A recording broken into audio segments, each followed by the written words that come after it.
Yes, it is that time, because December has ended, meaning that the new year has happened. We are in the future, also known as 2023. But before I get into the, talking about what I'm doing in 2023, manga-wise, I figured, why not look back one last time? By one last time, I mean second to last time, because the next video I'm going to do is going to be the year-end review of 2022, where I go over everything that I read for the most part, and statistics-wise. And I'm recording this late at night because you can tell that there is no light outside, and my hair is down. That means I'm relaxed. My beard is let to flow. There we go.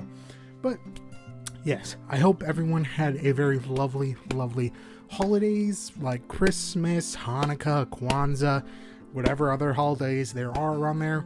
A Happy New Year. But for the most part, let's get into specifics of what I read this month of December, the last one of 2022. I will also say I'm almost done with this notebook. I had to buy a new one, and I'll probably finish this up sometime in the middle of this year. Woo. So, on to the manga that I read, and that is a grand total of 49 volumes of manga, one comic, and I finished one series. So, yeah, all in all, not too crazy. I think this is a little bit higher than usual, but let's get into the comic that I finished. So, most people sometimes wonder why I put comics in there in the manga log here, though that they're technically not manga. Well, manga are technically comics, but I didn't want to just make a random video each month being like I read nothing for comics, so I might as well put them in the manga log. But I only read one comic this month, and it is the 6th volume of Monstrous. This is a series that I've been reading for a while now, and it is one of those series that I randomly picked up one day and have continued to read every time I see a new volume come out. I think volume 7's already out, and all in all, very solid. Really would recommend. It is quite interesting. The world building is kind of crazy and awesome, and it has I think I've read somewhere that it's like a mix of like Eastern as well as heavy theming around a lot of like war and all that crazy things, and it's pretty interesting for the most part that I've continued to read up to volume 6, and will probably read volume 7 whenever I find it. So all in all, pretty good. The characters on it are great. I just wish that the main character Mika, her, would just get a break at one point. Just like, can someone just give her a hug and everyone be happy? It's a lot. So yeah, all in all, pretty good story. A little bit more adult, but yeah, really good. We'll continue reading. So on to the one that I finished.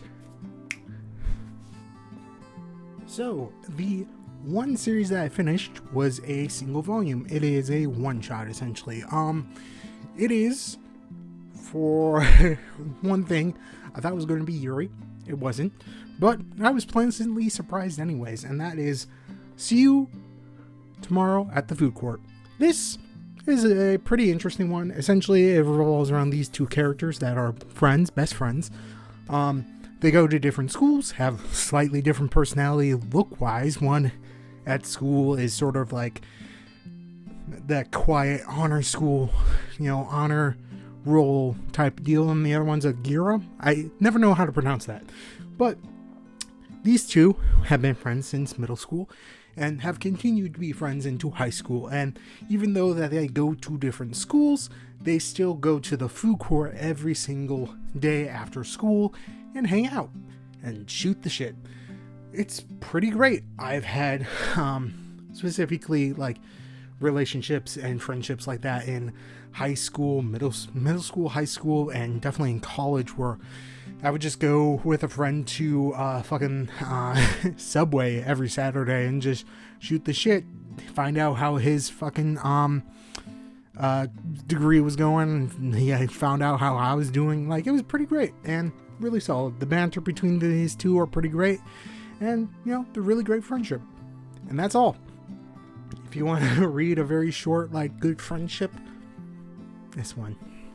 It's literally only $13, and it's only one volume. Now on to things that I started, because I have a problem. If you thought this was going to be a short video, you would be wrong, because I started 13 different series last month. Yes, you heard me right. Double digits, 13. I think this is the most I've ever started in a month. Whew, okay. I'm just gonna double check to make sure that I definitely miscounted, right? Yeah, I should have miscounted. No, I didn't. Fuck. Alright. Let's just get into it. Because I don't want to be recording this forever, but I probably will. Starting off at the beginning, second week of December, because, I went to a wedding. That happened. It is The Strange Adventure of a Broke Mercenary. This one is pretty interesting. I picked it up because originally I heard, I saw it in like different bookstores, and then Manga Sloth talked about it and picked it up. It's essentially the story of this guy who definitely is not Guts from Berserk, who is Lauren. He was a mercenary. His mercenary band all died. Definitely not by a guy named Griffith. He also wields a giant sword. And he becomes an adventurer. And essentially he is broke and is just trying to trying to make ends meet. But he keeps getting into debt. It's pretty interesting. The first one went a little bit slow, and I've read all the way up to volume 3, so it gets pretty good by volume 3, as this guy just keeps on getting further and further into debt, and it's pretty funny at points where I'm just like, I feel sorry for him, but I also know that grind. I'm talking about you, student loans. I'm almost done with my car payments. Student loans? That will never end. Or my credit card. I'm not even using my credit card for buying shit anymore, and yet it still won't go down.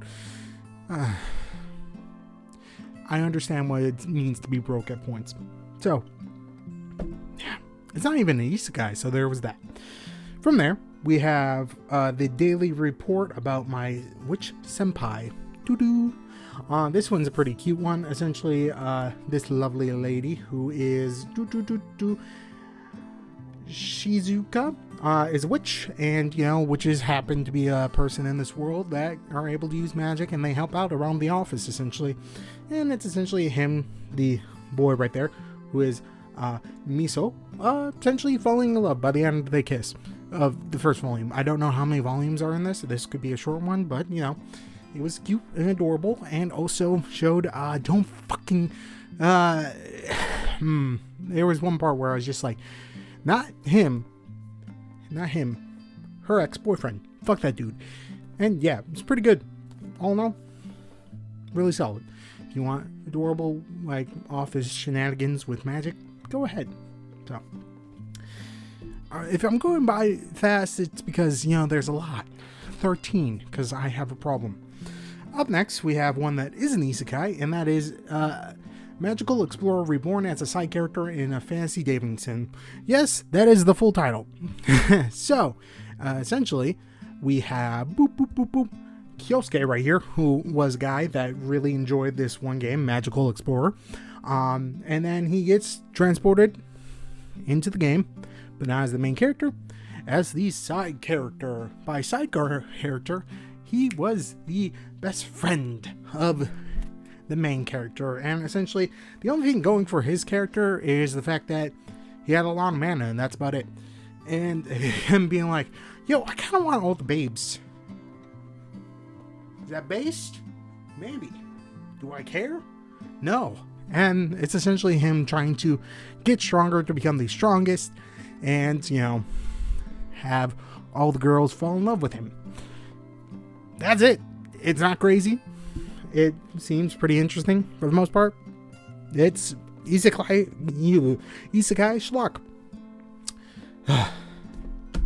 From there, we have one that I would want to talk a little bit more about, but again, don't have too much time. I will probably make a video at some point about this, and that is banished from the hero's party. I decided to live a quiet life in the countryside. Not an isekai, but it was a light novel. So, yeah.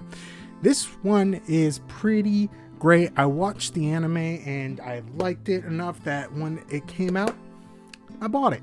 So, this story essentially revolves around this guy right there, who is named Gideon, but changes his name to Red because he gets kicked out of the hero's party because the goddamn stupid fucking sage in the group is an idiot. Because he is like the guide of the hero, who is also the brother of the hero, who is a teenage girl. And his only thing that he got at his initial starting thing is that he was a higher level than most to guide the hero. And this fucker decides to kick him out of the party. Do you know what else he was doing besides making sure that the hero was alive at the beginning? He was also doing all the logistics that you fucker wasn't. So I don't know why you thought it was a good idea to kick him out of the party. He was cooking, cleaning, making contacts with everyone that they would go to, making sure that the party's equipment was good. This motherfucker kicked him out of the party and was like, you know what?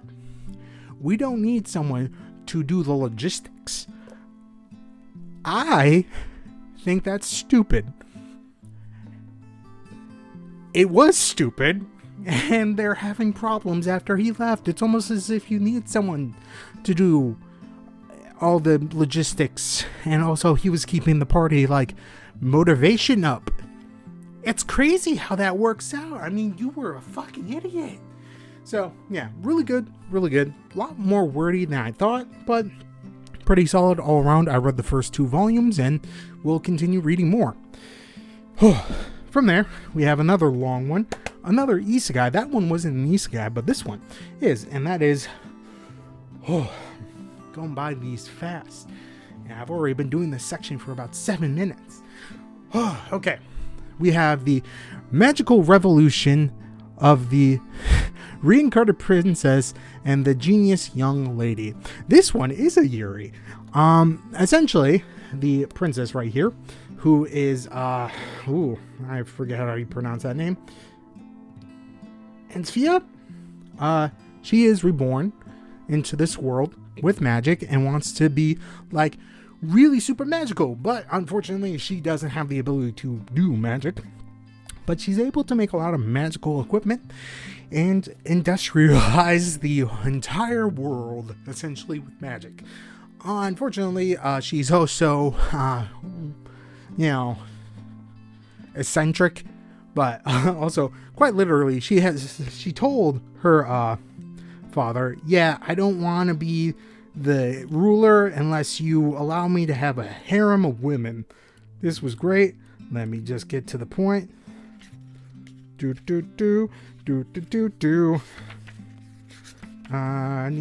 we are. But yeah, she essentially was like, I won't, but if it's a lady, I will marry. So yeah, it was pretty good. I have picked up to volume 3, but I've only read up to volume 1. Volume 2 will be soon for me reading it, but yeah, really good. Also, the other lady in this, who is a duke's daughter, who is named, oh my god, Euphilia.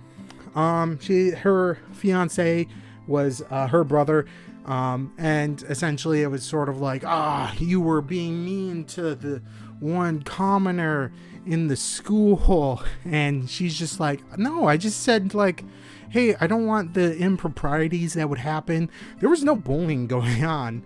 So yeah, all in all, pretty good. It's great. And she came in on a broomstick crashing through the window to save her, her future bride. really good, really solid. All right, from there we have another isekai. Are you ready? Why have I done this to myself? Okay.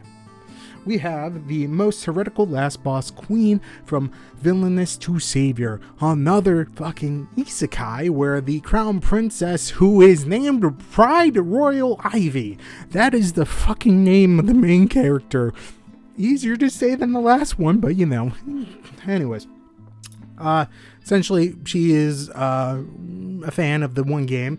Gets reborn as the main villainess of the main boss of the first game of this video game series, and is essentially like, shit, I became an asshole in this game. This isn't good. So as a result, she then decides that she's going to try and change the plot ever so much because she doesn't want to be a dick. And, you know, essentially just trying to make everything better with using the game knowledge, which she disguises as the clairvoyant powers that the royal family has. So, all in all, pretty good for the most part. I've only read the first volume. I don't know if I have volume 2 or if I've seen volume 2. I have a long pile of TBR, so, yeah. Okay. I think I'm almost at the halfway point, but 10 minutes. Okay, this one I actually do want to talk about a little bit more. It's another isekai, but this one is a manhwa, not a manga. And that is The Beginning After the End. I've actually read this before, and I'm still currently reading it. You can read it on Tapas if you want to read it online. You can read it for free-ish, for the most part, every 3 hours. Or you can buy it. I've been buying it. So, The Beginning After the End is a pretty good, solid story that I will probably do a video on its own. It is good. Essentially, this kid, who is named Arthur Leeuwen, I think I pronounced his name right, is a person that got dead in their previous life, who used to be called King Gray, who was the king of his land, and he gets reborn as just a random dude in, you know, the new world. And he essentially, this is pretty good because it actually shows the amount of training this motherfucker goes through. That, sure, he's strong at the beginning, but people only think that he's strong because they underestimate him, and he's slowly, well, growing a lot faster. Like, most people unlock magic in adolescence, like maybe teenagers. He did it at 3 because he figured out how to do it, because he has the mentality of a 40-year-old. And it's pretty solid, and I can go on, and I will probably make an entire video on it. It's really good. Will highly recommend this. So, look out for a video in the future. Woo. Trying to go by as fast as I can. I have this one, and then 1, 2, 3, 4, 5 more to go. So 6 more.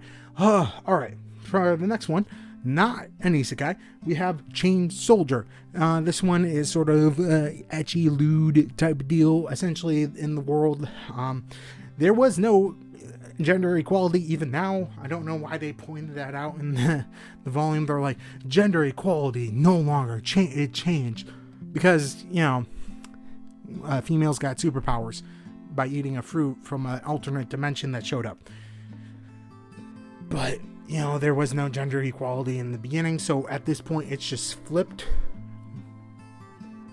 Anyways, essentially, in this alternate dimension known as Mato that appeared across Japan, there is these fruits called peaches that give women powers, and as a result, the dynamics switch between the genders, because also in that alternate dimension, monsters that want to kill humanity. Woo! So, as a result, women got more preferential treatment, which in turn meant they had more standing. So, in comes the boy of the hour, who is named Yuki Wakana. I think is how you pronounce him. He wants to be a hero and gets picked up by this lovely lady who happens to be Kyoka Yuzen, who uses her power to essentially enslave him to gain powers while he's enslaved, but then rewards him afterwards that are sort of like lewd So, yeah, that's essentially it. I can go in more detail, but I'll do that in the comments if anyone wants to know. On to the next one. We have Geek X Hitman. It's self-explanatory. There was a geek who used to be an ex-hitman in Florence, Italy. And then he found the wonderful world of anime and idols. And he became a fucking otaku. The degenerate that he is. Love it. And, you know, pretty good, pretty solid, pretty funny. Fish out of water at points. And motherfucker is sometimes very scary. So, all in all, pretty good story. The other characters are in this pretty great. And the misunderstandings that happen also pretty great. It's great. It's funny. It's great. I only have one volume and we'll read more. Okay, up next. Oh, I'm starting to sweat. There is no air circulation in this room. We have the Holy Grail of Eris. This one is essentially the story of this one person who is Constance. Her family is just like always be sincere. That's their motto. And her life went pretty bad for a second there until, you know, I'll get into a little bit of a plot. Essentially, okay. Essentially, her family be sincere and all that. She then gets framed for petty theft, and then also is has her fiance cheated on her because that fiance decided to do that. Also, the fact that he was his family was supposed to give money to her family because her father, you know, loaned a lot of money, which turned them into bankruptcy. So yeah, all in all, was going to really go bad for her until the ghost of Scarlet Castile showed up, took over her body, and said, "Y'all bitches be fucking with the wrong bitch." And it was pretty good in general. I enjoyed it. We'll read more. Alright, from there, we have the next one. We're getting close. This is the fastest I've talked in a while. Anyways, from there, we have Momo the Blood Taker. Yes, it's a vampire story. You could tell by the fact that it's called Blood Taker.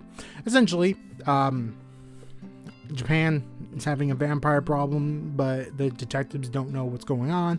Then we have this one detective who is Kegio. I don't know how to pronounce his one name, but Kegio is on the case because his wife got murdered by a vampire a decade ago.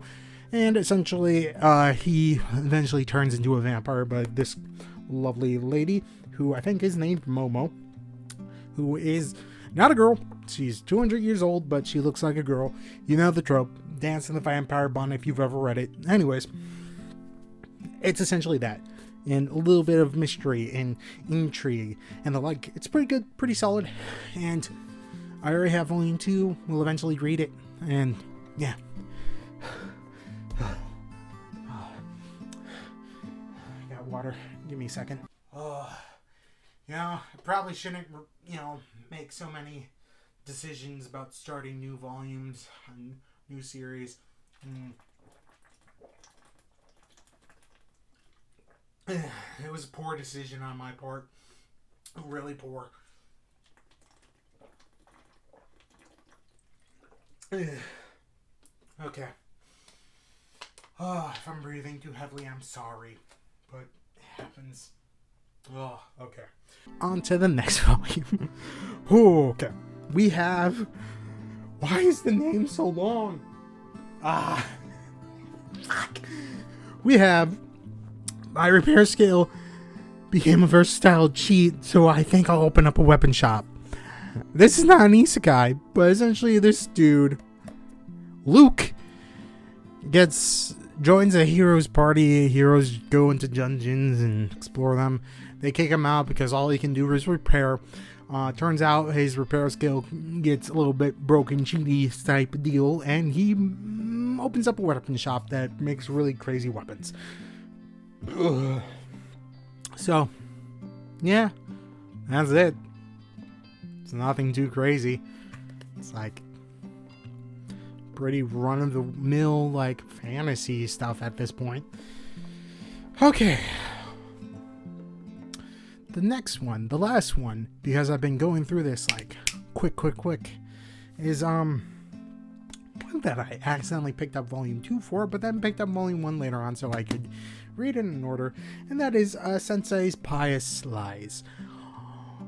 Oh, I can't really talk about this. If you've read Blood on the Tracks, it's similar to that, but somehow a little bit worse at points. That's about all I can say. And yeah, consent, and fuck those people that don't consider consent when they're doing stuff like this. So yeah, I read it. I felt very emotionally drained afterwards. That's how we're gonna end this. I read this yesterday as of recording this, and I read volume 2 earlier today. But I think there's only 4 volumes, so yeah.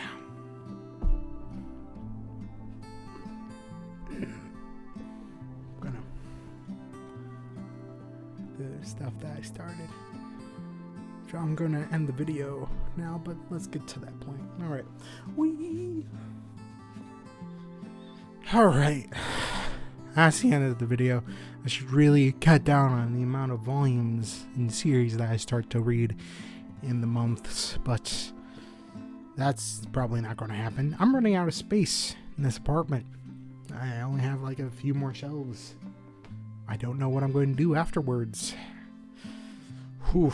But hopefully you all enjoyed the video. Hopefully you all had a very safe and lovely holiday season, and you know, safe out there. Thank you from the bottom of my heart for watching this crazy bearded man and his weird shenanigans for the last year, and hopefully for the next years to come. So if you enjoyed my video, think about hitting the like button. If you want to see more of this bearded face, think about hitting the subscribe button. And if you want to find out what I think about most of the other stories and stuff that I read that I didn't really have enough time to talk about, put it down in the comments, and as well as recommendations that you would have. So, all in all, hopefully you all had a lovely time of year. And hopefully 2023 is better than 2022. Bye.